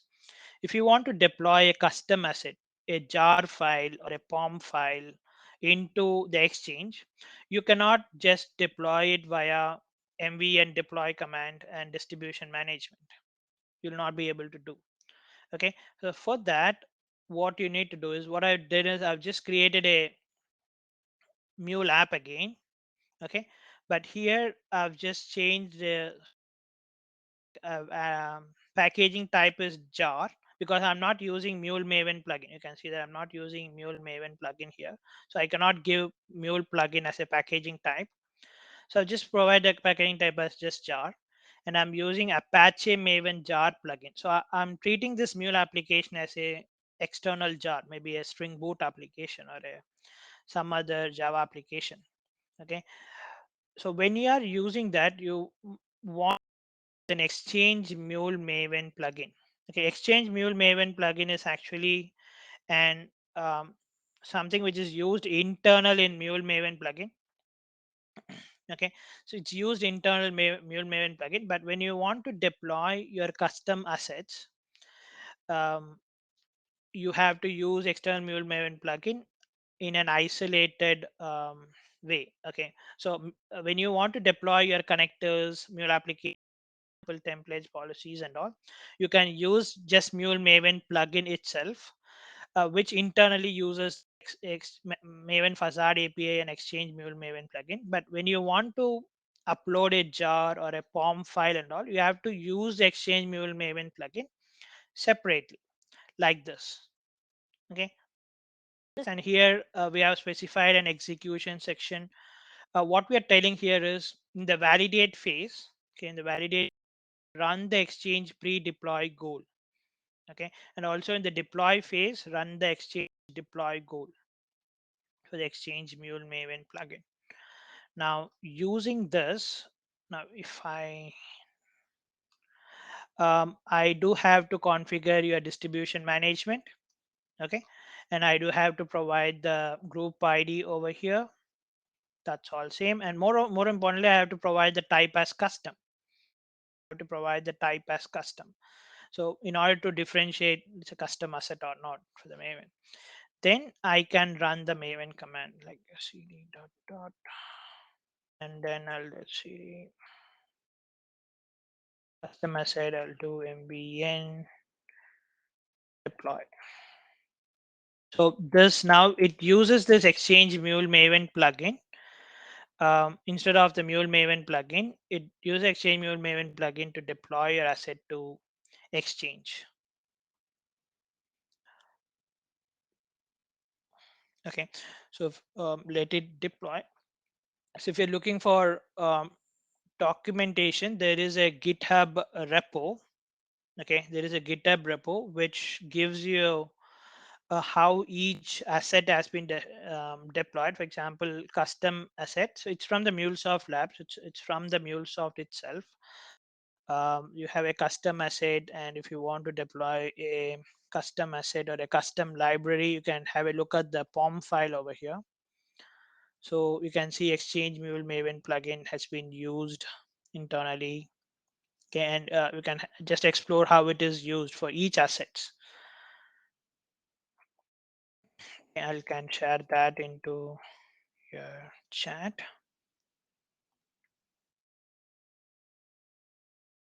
Okay, so now it will be,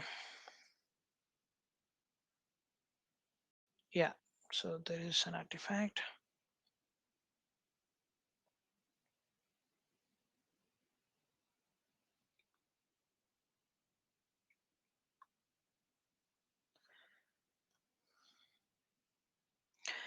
Okay, publication status running,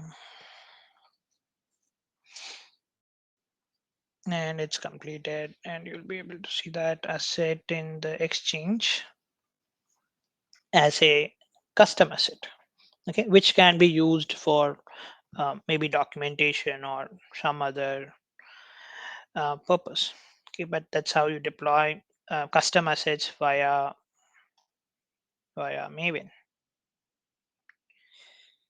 Okay, so any doubts, guys, to this point?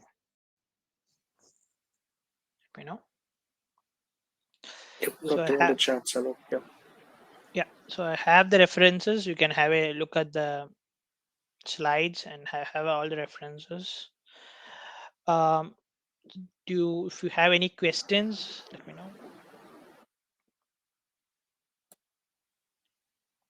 Any questions related to it? Yeah, if anyone want me to enable the mic, I can do that too. You know, for Yeah, anything related to the session. Yeah. and yeah. So, John, do you want to conclude? I'm Yes, done. but I think yeah, we have a question. Yeah, no, from Anil SS. Okay. Yeah, What? in reusable applications, if classifier is not given as Mule plugin and imported as dependency in other project, any issue will be there. No, by default, there is a default classifier is a Mule application. So it will take it as a Mule application. If you want to make it as a plugin, then you need to explicitly mention it as a plugin. Okay. So otherwise, it won't be as a plugin at all. So here I've used this common application. Example, I've used this flights common project. I Even though my packaging type is Mule application, I specify Mule plugin over here. Okay, and that's why I could able to use that in my flight app as a dependency. Uh, you can see this flights comment dependency. I can use that as a dependency as a Mule plugin. Okay, otherwise you cannot use it as a plugin here.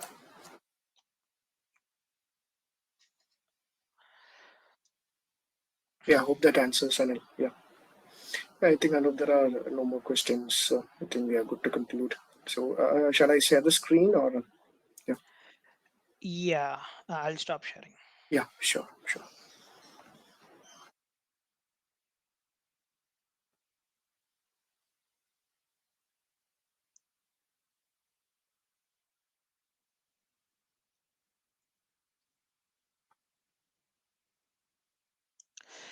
Thank you, Aditya. Thank you, Ramchandran. Yeah, please provide your feedbacks in the meetups.mulesoft.com. So as mean, that will help us, encourage us to do Yes, more yes. of this. Yeah, John, you want to carry Yeah, sure. Yeah, yes. Thank you, Aditya and Ramchandran specifically. Yeah, so thank you guys. Thank you all for joining on a Saturday, especially by taking out your time. So good to know that the session turned out to be really good. So we are also we might or we are planning to have further sessions related to Maven and Mule. So please provide your valuable feedback. So based on that, we can go forward. And yeah, for any, just like what Anup mentioned in the beginning, for any questions out of the session, I'm providing I think in the slides, there is no LinkedIn links attached, right, Anup? So I'll just mention it in the chats for them. So Yeah, if any of you want to contact Anup or, for anything like related to Maven and Mule or anything about the session, or if you want to nominate yourself as the next speaker for any of the sessions that you have in your mind, please feel free to reach us out, on the LinkedIn links that I've just shared right now. I've shared both Adob's, Minds, and Fatima's LinkedIn profile links. Okay, so thank you guys. So just reminding you again about the feedbacks. So that really help us, to come forward again with more topics and also, the sequence of these topics too. So yeah, thank you everyone. Thank you for joining. Thank you, Anup. Thank you so much for your valuable time. Yeah, yeah. Thanks, John and Fatima. Yeah, appreciate yeah, you. yeah. Thank you, Thank you. Yep. Anu. Wonderful session. Yeah. Thank you. Thank you everyone. Thank you all Thank joining you, us. Thank everyone. you. Bye Thank you. bye.